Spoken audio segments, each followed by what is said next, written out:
So what am I talking about when I say it's time to wake up? What, wake up to what? Well, wake up to a brand new day, of course. Cock-a-doodle-doo. Well, you know, what's so great about that?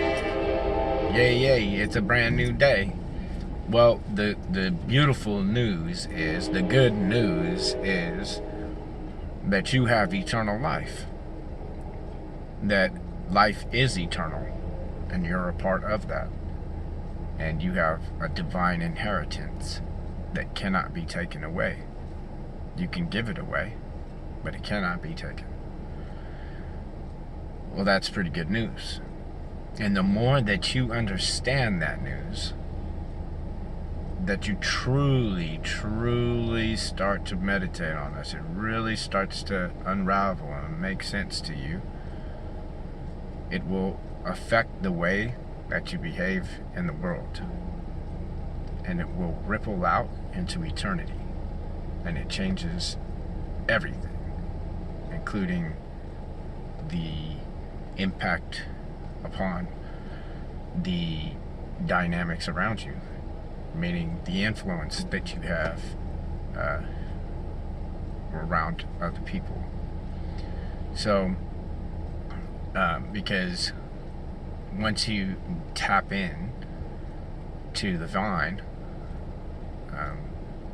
then, well, you can really, what can't you do? If God be for you, who can be against you? You know, you're overflowing now.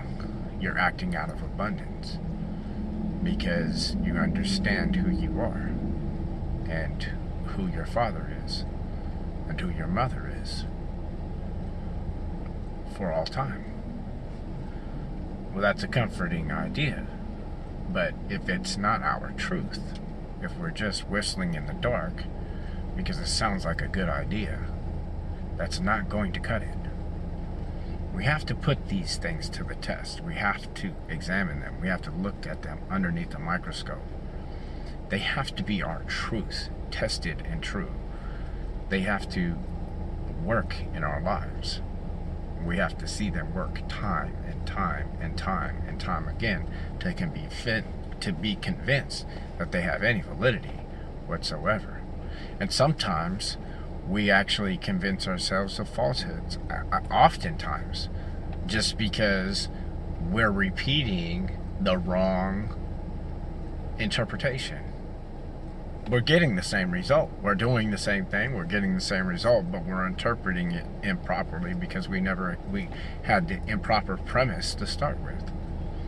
And so it's a constant self-discovery, you know, and it doesn't mean that everything's relative. It just means that these things are subjective to themselves. You know, they have to fold in to the one, you know, and that's what we're looking for as mystics. So, to live is eternal, and we are all in a certain trance that is finite. And to hold on to that trance is to die, or to live in hell, actually, because you're living on a representation of life. It is not life. And so actually to live is to let go of that representation of what you think life is, so that the essence of life can move through you, as opposed to being a possession.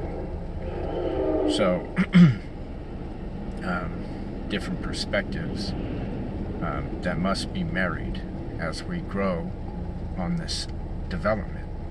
So I just wanted to bring out some of these things so that we can start to entertain it and understand the revealing of what it means to be ourselves and where we're at in history, and maybe spark a little interest, stir the spirit within you to look at these things so that you can discover yourself and you can manifest your latent potential that has always and will always be there It's just waiting for you to turn around. And that's it. That's the death. So we can hold on to our representation of life, but it will be at the detriment of others. We will have to kill everybody else in order to hang on to our limited delusion. Or we can let go. That doesn't mean that we're doormats either. You know, there are certain things that we can, universal traits that we can stand on of how we should treat each other with respect. We should treat each other all the same way that we would want to be treated. It's all fairly simple, and yet it gets complex when we want to justify things that we have no business even entertaining. But because we're still immature and we don't understand the nature of things, we haven't stepped up to manifest it in its full potential. And so right now, our society is in a place where, well, there's many,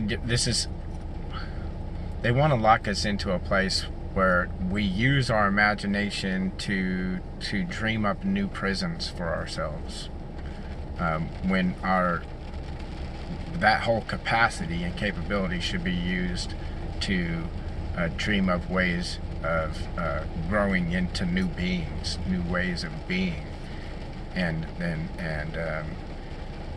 so, well, it's going to go both ways. They are constantly moving at the same time, both narratives. It's not one or the other.